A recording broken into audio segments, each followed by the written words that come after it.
The start of it. It's a 5-day count of the birds along the River Thames and has been an annual ceremony for hundreds of years.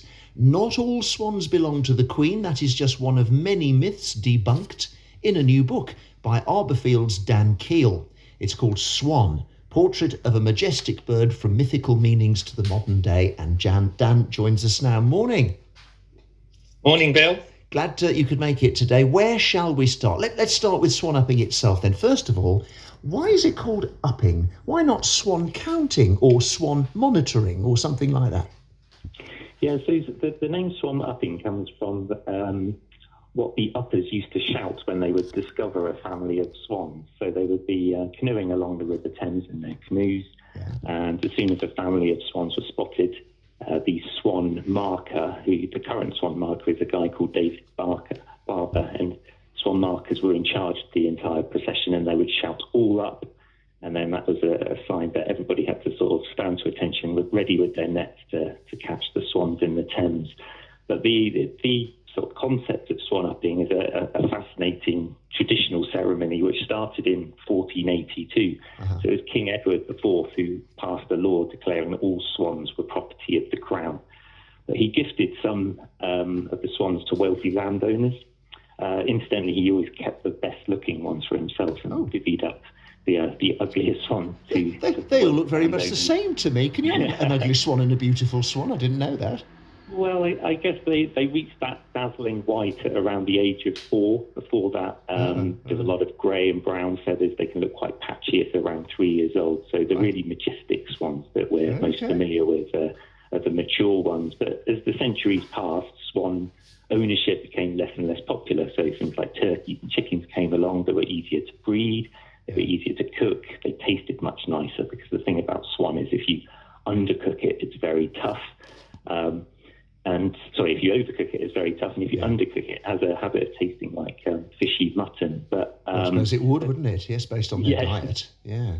But there were 2 historic livery companies which continued to claim their portion of swans from the Crown on the River Thames. And they're called the Vintners Company and the Dyers Company. They're effectively trade associations that represent particular industries. So the Vintners represents wine, the Dyers Company textiles.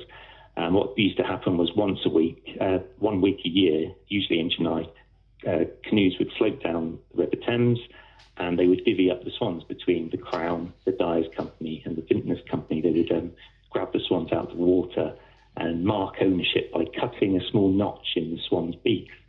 Now, so now that tradition continues. It takes place every July, but thankfully it's with conservation in mind rather than with ownership in mind, and rather than cutting a notch in the swan's beaks, they now ring them, put rings on their legs to make sure it's as... How accurate is it? How do you know that every single swan has come out and there aren't some lurking that are not in the nets? Or do you factor in a percentage for that?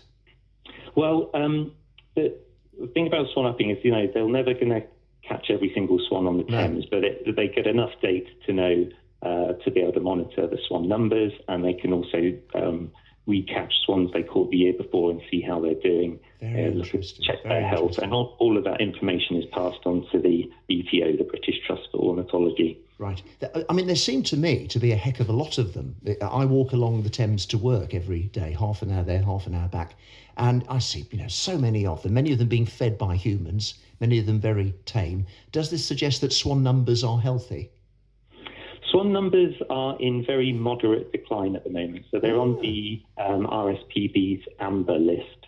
Compared to a lot of British birds, they're faring pretty well. They're not endangered. They're certainly not at risk of extinction in the UK like a lot of our farmland birds are.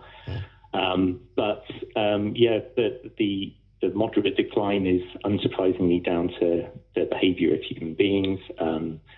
The key one being that we've either built on their habitat or we've built near their habitat, which destroys the carefully sort of balance of the water table, which means that certain habitats are no longer suitable for them to nest. Right. So they're not doing too badly. Right. But we certainly need to be careful and not take them for granted. Are we, on the other hand, doing the right thing? Are we redressing the balance to some extent by feeding them? or is that, just another bit of interference, which overall better if we left them alone? Yeah, I mean, people always ask me, is feeding swans bread a bad thing? And the honest answer is, if it's too much, then yes, it can be a problem, a bit like humans. If we just ate bread, there's not a lot of nutritional value to bread. Small amounts are fine, but the problem with bread is that it can sink to the bottom of the river, and then algae collects on it.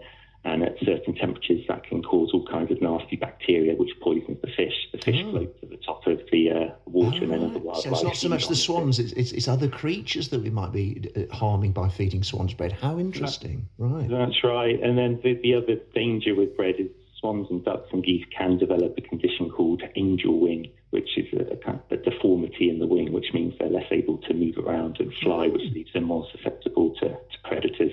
And that condition can actually be passed on to their offspring, so it's particularly dangerous. So the best foods for swans are what? Anything green, really. Lettuce, cabbage, different types of weed. They'll eat that. They'll always eat bread. They'll always choose bread above anything else. They're so like us. How funny. Yeah. But yeah, anything. So if the lettuce is looking a bit tart in the bottom of the fridge, take that instead, basically. Yes, definitely. Right. That would be the thing to do. All right, because we've got so much to rattle through. I don't know how much we'll manage, but we'll do our best. Another chunk of this chat after we've paused for a song. Arborfield's Dan Keel telling us all about swans. Here's the beautiful South and A Little Time. It's BBC Radio Berkshire. BBC Radio Berkshire, the beautiful South, and A Little Time. We have a little more time with Dan Keel talking swans. Let's go through one or two of the myths then. The big myth has always been, can a swan break your arm? I think by now most of us know that they can't, but I gather you're the first person to scientifically prove this. Do tell. Yeah, so if I had £1 for every time on one of my bird-watching trips that somebody sidled up beside me and said, did you know a swan could break your arm, I'd be a very rich man. Yeah. But a lot of people have also said the exact opposite. And when you delve into it, very few people have come up with any evidence either way. So I thought I would give it a bash. To break your arm, the radius bone, that is, between the thumb and the elbow, a force of between 3,000 to 4,000 newtons is required. And I think it's fair to say that the only part of a swan which would be capable of breaking an arm is the wing. So I calculated the force that could be generated by a wing based on a number of assumptions about the swan's weight, the fact that it would be an average person's arm, the speed of the wing based on the fact that they flap their wings 160 times per minute. And when you put that all into a series of formulae, I calculated that the force generated by a swan's wing would be roughly 80 newtons, so far short of the 3,000 to 4,000 required to break your arm. And that is definitive proof, and that is the end of that myth, everybody. Stop saying it, for goodness sake. You're driving this poor man mad. Let's move on to swan song. Does a swan sing just before he dies? Yeah, so when you look into this, it seems to have its roots in Greek mythology. So there's a line from Socrates, who was supposed to have talked about swan singing just before he was put to death. And there's also a lot of Roman mythology, and I think even Shakespeare spoke of it in some of his work about swan singing before it died. And you've got to remember that the swan that my book is about is the mute swans. That's the one with the orange beak, but there are other species around the world. There's a hooper swan, a Buick swan, which is also native to the UK. And then you have a black-necked swan and a black swan in Australia. And so if you look at Greek history, the only swan that would have been in that area at that time would have been the hooper swan. Mm-hmm. And there are some scientists that suggest that when a hooper swan is about to die, it lets out this long sigh, which sounds a little bit like a cello. It's quite a pleasant noise. Now, only a few scientists have said that. So it's possible, but it's certainly not the mute swan, because the mute swan is, of course, mute.